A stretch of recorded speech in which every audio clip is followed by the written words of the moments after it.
ओम शांति। सुनते हैं आज 21 जनवरी 2025 की साकार मुरली से प्रश्न उत्तर। प्रश्न 1, भक्ति मार्ग को अंधियारा मार्ग क्यों कहा गया है? उत्तर, भक्ति मार्ग को अंधियारा मार्ग इसलिए कहा गया है क्योंकि इसमें आत्मा सच्चे ज्ञान से वंचित रहती है और ब्रह्म में भटकती है। सच्चा ज्ञान केवल बाप से प्राप्त होता है जिससे आत्मा उजाले में आती है। प्रश्न 2, संपूर्णता की रोशनी का क्या अर्थ है?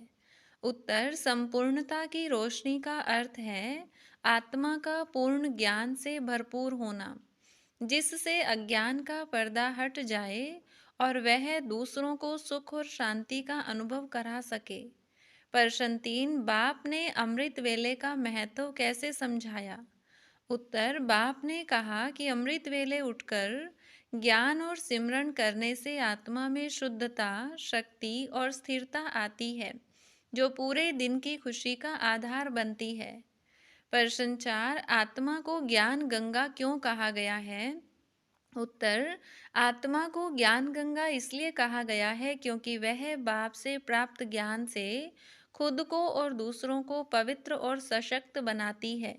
यह सच्ची सेवा है। प्रश्न 5, बाप ने रिहर्सल करने को क्यों कहा है?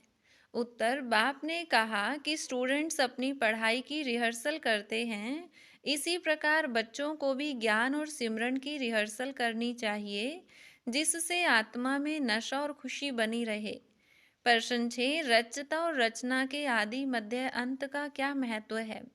उत्तर, रचता और रचना के आदि मध्य अंत को जानने से आत्मा सृष्टि के चक्र को समझ पाती है, जिससे उसे अपने पद और भूमिका का ज्ञान होता है और वह घृणा से मुक्त रहती है। प्रश्न 7, बाप ने गृहस्थ व्यवहार में कैसे रहने की शिक्षा दी है? उत्तर, बाप ने सिखाया है कि गृहस्थ व्यवहार में रहते हुए आत्मा को पवित्रता और सेवा का मार्ग अपनाना चाहिए और दूसरों का कल्याण करते हुए सच्ची कमाई करनी चाहिए। प्रश्न 8, 21 जन्मों की कमाई का क्या अर्थ है? उत्तर, 21 जन्मों की कमाई का अर्थ है वर्तमान जीवन में बाप से प्राप्त ज्ञान और सिमरन द्वारा आत्मा को स्वर्ग के सुख और शांति का अधिकार प्राप्त होना।